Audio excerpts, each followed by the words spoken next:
Toledo, we're famous for glass, Art Tatum, Tony Pacos, Jamie Farr, a world-class museum, the Toledo Mud Hens and Walleye, an outstanding zoo and public library system. But who are the people that make our city so great? Welcome to the Soul of the Glass City podcast. I'm your host, Monique.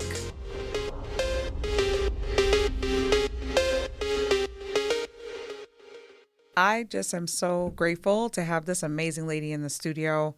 I recently met her, and I just think we just clicked, and I was so excited. I'm like, I need her on my podcast, like, have to have her. So she has done me the honor of being here, and I just want to introduce everyone to Maria Molina. Thank you, Monique. I greatly appreciate the invite, and I'm really thankful that Eric introduced us. Yes, Eric's the man. He is. So where are you originally from, and where did you grow up? Okay, I'm originally from San Benito, Texas, and that's actually the home of Freddie Fender. It is way down at the tip of Texas, so I'm like 10 minutes away from Mexico, and I'm 15 minutes away from the beach, so it's like the perfect place to grow up. Really? Why did I come up here? Well, that's another story. I didn't get to ask it, but you could tell us. But it's a beautiful place to grow up, and it really helped me because I had access to the Spanish language and the English language. So it's like very natural for me to go into Spanish and go into English. Like it's second nature because that's what I grew up with. My part of Texas where I grew up, there's actually a community where it's very friendly. Like my hometown was the population was like 30,000. So everybody like knew everybody. And it's just, I think growing up there really gave me a different view of life. And when I came up here, it was a big culture shock because it's like I'm in this big old city. Yeah. But I attribute who I am to growing up in Texas and being Tex-Mex. I really take a lot of pride in being, people would say Mexican-American, but I consider myself Tex-Mex. Okay. Yep. So when did you end up coming to Toledo? I ended up coming to Toledo in 1997. I got married really young. I got married at 18, so we moved up here because NAFTA. To be honest, it was NAFTA. NAFTA came into play, and my husband's company at the time closed down because they were going to jump over to Mexico, which was 10 minutes away, to pay them $20 a week because he was making $5.95 an hour. Yeah. Well, we're glad that circumstances brought you here. Yeah, NAFTA kind of did. So how has growing up in San Benito, Texas, influenced your approach to community involvement in Toledo? You kind of touched on that, but elaborate a little bit more. Okay, I think my community involvement really stems from my husband at the moment. He was a band, he had a band. So, and I met him over there. He had his band in Texas. So we came up here and he started playing at all these clubs, and people needed flyers and people needed promotion. So I did know a little bit about design because I had taken a course for embroidery. So I picked up the Adobe Photoshop, and then I picked up the HTML. So I started designing websites and designing flyers and just kind of connecting with all the promoters. And that's where I started off. My first website was MidwestMusica.com, which MidwestMusica.com, we would put up events in Wisconsin. We would put up any event that would be in Illinois. And it really helped our Toledo area, too, because there was events that were held at the Centennial Terrace. And from people going on the website back in 2001, because this was before Facebook, this was before even MySpace, because MySpace was a big thing back then. People would actually go to a website and they would find out all the information. Sounds like ancient history, doesn't it? It does, but it is kind of ancient history. It was like we're still using websites, but now it's so easy because now, and especially now with AI, AI is everybody's doing flyers. Yeah, we're tired of it. You spent many years working in nonprofit event administration. What inspired you to make the transition to start your own business? Okay, so I did work for the and this is also another reason why I'm like big in events. I used to work for the Muscular Dystrophy Association, so we would do all the MDA lockups. So we would go and pick up people and arrest them, and I also worked the MDA telethon. So again, all So events. diverse. It was You're just so all diverse. it was all events. So. I did not expect you to say that. No, I did. And then after that, I actually went over. Well, our office in Toledo closed, so I was out of nonprofit for a couple years and went over to the American Heart. When I was at American Heart, then I was I was the office manager. I was really everybody's assistant. We had 4 directors, so I would assist Heart Ball. I would assist all the walks in Northwest Ohio, and our Go Red for Women luncheon. But I did have a child, so I got pregnant, and I had a child who had special needs. So that was one of the reasons why I had to find an alternative, because I needed to be home, and I needed something where I could actually work and kind of guide myself to be able to like make my own hours, because it's being a special needs parent is really tough. We've been to Cleveland Clinic several times, and even when we're at Cleveland Clinic, the nice thing about working for yourself is you can pop out that laptop, design some menus, design whatever you need to do, and just make it work.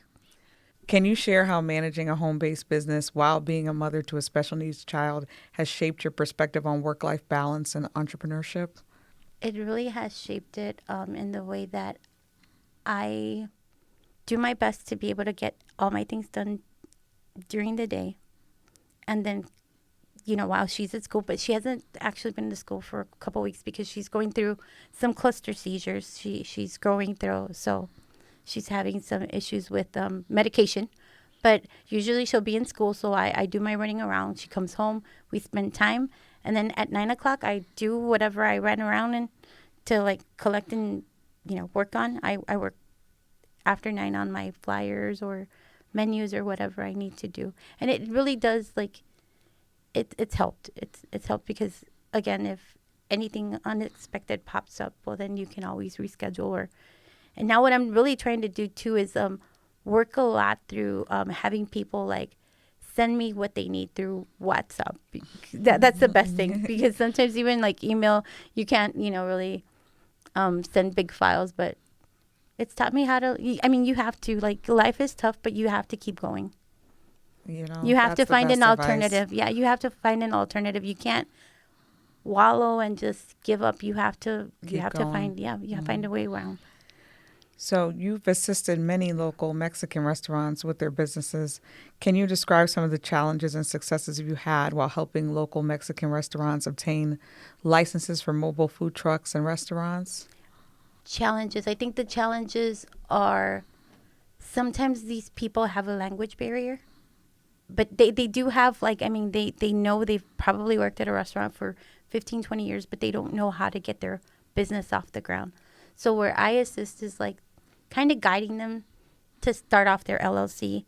Once they have their LLC, then I help them with going to the health department to get their applications in.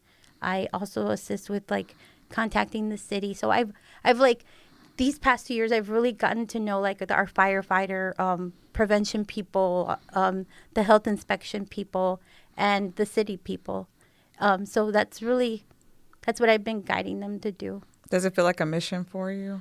I think that's what I'm starting to feel like it is, because I actually had a Mexican store in 2003, and I never had that guidance. Nobody ever told me, okay, Maria, that's not the right cooler. You need a different cooler. Or, there's a grant here. Like right now, City of Toledo has some amazing grants where they can sponsor up to 50 to 75% of your business, of your planning for your business. And if you do already have a business that needs to be renovated, there's some white box and vibrancy program grants that they're giving out that you can also, apply for, that sometimes people don't know about. So what inspired you to create MidwestTexMex Radio and La Comunidad? Did I say that right? La Comunidad Show. And how do you see yourself strengthening the local Hispanic and arts communities? Okay, so again, I've always had a big passion when it comes to music and just events and stuff. So after one of the festivals, I had a fellow co-DJ who's no longer with us because he moved to Texas, that I said, you know what, we need to start this online radio. We researched, took us a little while. We uploaded all this music, and then we got the app going, and now we're streaming 24/7. We have people that tune in from Wisconsin. We have people from Kansas City, from Texas. And the other day, we even had like somebody from, I believe it was the United Kingdom. Like we've got people from all over the place tuning in, but it's really neat. And I think really what I want to do is, our community always focuses on the big artists from Texas, but Ohio, Michigan, Illinois, we have really talented musicians up here as well. Very talented that, they deserve credit. And if you go on our radio, you'll notice that probably about 60% of the time when you're listening, it's going to be an artist from our area. It'll be Grupo Deseo. We even have Grupo Temible, Iván y Fuego. We have everybody, La Nueva Onda. Well, actually, we have Herbie, who plays with La Nueva Onda, who does a show for us in the mornings, and he really focuses on the Midwest artists. So he has 2 hours where he plays nothing but Midwest artists, and he does come on and talk about the songs, and just kind of keeps us informed on what's new and happening in the music scene. You also received a Diamante Adult Leadership Award, which is a significant honor, right, in the Hispanic community. It is. What does this recognition mean for you personally and professionally? It means a lot because I've been in this community for about close to 30 years. And it feels really amazing that I was recognized. I've helped with Latino Fest, the 2010, when we had like the best year.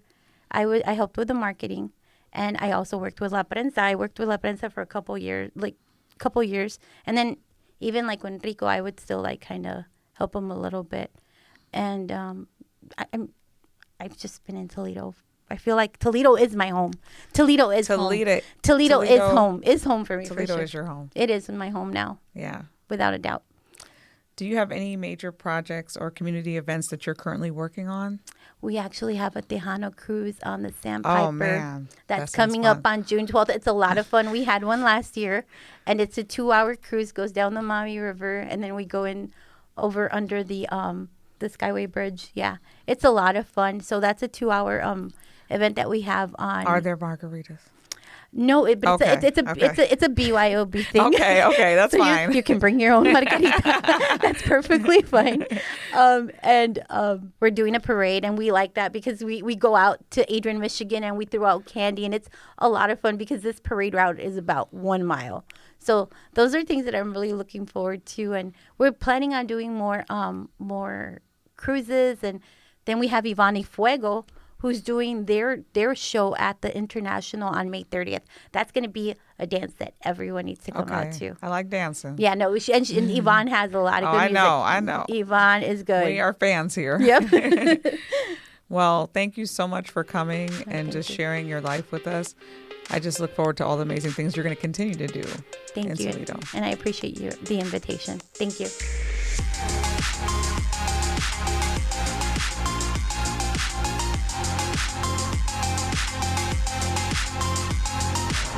Thank you, everyone, for listening. I'm your host and producer, Monique. My executive producer is Chris Piper. Join me next time for another exciting episode of Soul of the Glass City podcast. For more information, if you have questions or comments, go to wgte.org/soul.